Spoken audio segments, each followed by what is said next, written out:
Everybody, my name is Eziaha Bolajiolojo, and I'm a health coach with expertise and passion in not just health, but in the mindset that you bring into your healthy living. I'm also a US certified habits coach. So when I coach you, you expect to change your habits, you expect to change your mindset. And what do you get as a result? You get forever results. That's what we do. And these days, I'm talking a lot about child nutrition because that's a burden that has been laid on my heart.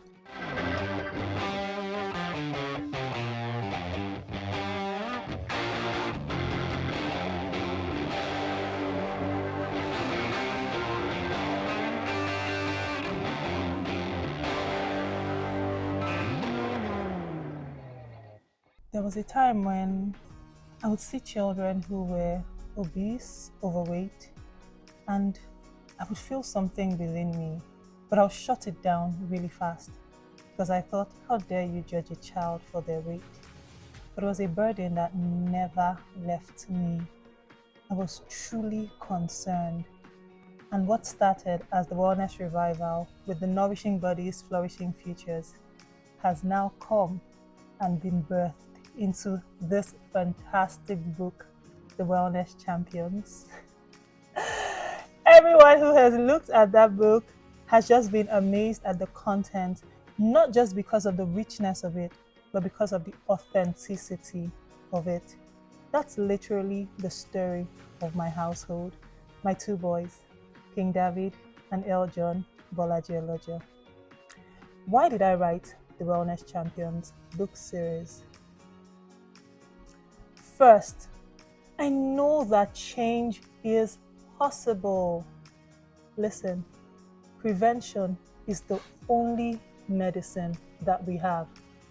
There's nothing better than being proactive because there is a health crisis. Everyone is going to be affected by it if we do not use our food as medicine, especially our children. In my career journey as a health coach, I have coached hundreds of women directly. I see how hard it can be for lifestyle to change. However, if we catch them young, it would make such a difference. That's why I'm making a lot of noise about child nutrition, about doing better for our children. As a mom of two, I've learned that I cannot be too careful. Every little thing I have to notice because if I catch it at the inception, then there's a higher probability that I can kill it before it gets even worse. Now, what does it tell you as a mom? It means that you must have a very high level of awareness. It means that you must be gaining knowledge all of the time. You didn't stop learning because you graduated from school. You continue to learn.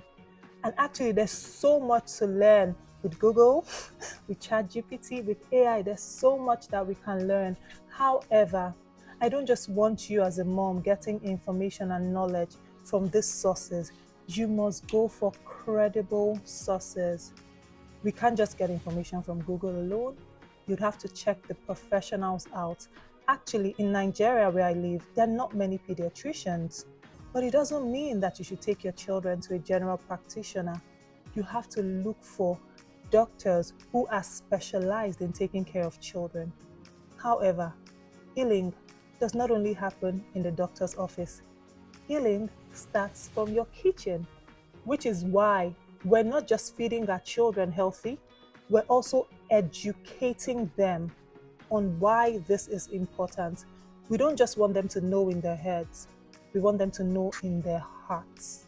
And when they know from their heart, whatever thing it is that they have learned, they can take it on to even adulthood. When they have left your home, the habits that started from your home, it will continue even afterwards. Now, as we plan for the Wellness Champions book launch, people have asked me, what are you looking to achieve?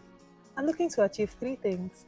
Number 1, for moms who are doing well, I want to encourage them to keep on going because everybody knows that you can get weary even in doing well. And the junk pandemic is real. You can get tired, you can get weary, but I want to tell you, Mama, you are doing so well. You are doing so well. I know that the journey is going to get hard. I know that the journey is going to be frustrating at times. You're going to want to almost flip to convenient food. But if you're already on the right path, please keep on going. And everything concerning the Wellness Revival is just get to tell you, keep on going, Mama. Keep on going. You're doing so well. And now there are moms who know that they must do better. With this book and with everything around the book launch, I want you to know that you can actually do better. So we are going to be handing you practical and pragmatic tools that would help you not just change in your kitchen, but change in your mindset, because you can do better and you will do better. It takes a little research, maybe sometimes a lot of research, but our children, our precious children, are so worth it. So if you're not doing better, I hope that everything concerning the Wellness Champion book series helps you to do better for your kids. And now there's this special group of moms who have not even come on the journey yet, meaning that you don't have kids yet. My goodness, you are in the best place. You know, one thing I always ask myself is why, especially when it comes to pop culture, something that everybody is doing. I'm not just going to jump on it. I'm going to ask why. Why am I giving my children sausages? Why am I buying those things for babies that come in bottles and pouches and all? Why am I doing all of that? Why? Just that question, why, has the power to just spark something in your mind and start to get you on the right path. So if you're one of the moms who don't have kids yet, you are my major market. You must start on the right path for your children. Now, when it comes to influencers on child nutrition, there's a lot of focus on the home. And that's okay, because after all, charity, they say what? Begins at home. So moms, dads, caregivers within the home, we must all join in this fight. And we're constantly equipping you with what you need to fight and win this junk pandemic that's out there. However, there are two levels of influencers that I want to spotlight, even with the Wellness Champion book launch, book series, and all. And that is one, the educators in schools. I think teachers have superpowers when it comes to driving change and changing the culture and changing the narrative. So if we start to change things, not only at home, but also in schools, we have a better chance of fighting and winning. For example, what do you have in the children's lunchbox? I'm a proponent for lunchbox purity. Just ask yourself, why am I putting what I'm putting in my kids' lunchboxes? And then the schools can actually start to insist that, hey, we don't want junk in my school. There are schools in Nigeria that have taken up this challenge, and they have such fantastic testimonies on that. Now, the schools can also educate the children on how to feed themselves better, eat better, and our children can actually take that knowledge home, just in case mommy and daddy don't know yet. So that's it for the educators in schools. Now, there's another level of influencers that we don't talk about enough, and that is the religious institutions. As a Christian, I like to talk about the church. I'm here for divine health. I truly believe that that's why Jesus died for us, to enjoy our lives in good health, in divine health. However, I remember that my kids were taught in church one time, like 2 years ago, and they were told, yes, so it's okay to keep praying, but if you keep eating junk, the sickness is most likely going to come. That message 2 years ago was so powerful to them that even though we eat mostly clean in my home, they've never forgotten it. Because yes, we're going to pray, but we're going to feed and nourish our bodies better. So I believe that the church can actually make such a difference, not just in what they preach from the pulpit, not just with prayers, both of which super important, but also in what we feed our children in those few hours that they come to church. How about we start to do better? How about we took away all the sugary biscuits and all the packaged drinks, and we chose to give them either plain biscuits, if we have to give them biscuits, or we just give them water. How long are children in church for anyways? Maybe 2 hours max. Is it not enough for them to come to church, learn, and go home without being fed anything? Now, if you must feed them, it's fine to give them water. It's fine to give them really plain biscuits instead of the biscuits that have cream in the middle, biscuits that are super sugary. We have to stop that. The church, once the church changes that, it will have such a huge impact on the home. So on those three levels, the home, very important, very foundational, but there's also the schools with the educators, and then there's the church or the religious institutions. And of course, sort of like holding all of this together would be our professionals, whether we're talking of the pediatricians or we're talking of the pediatric nutritionists, the dietitians. We need everybody on board.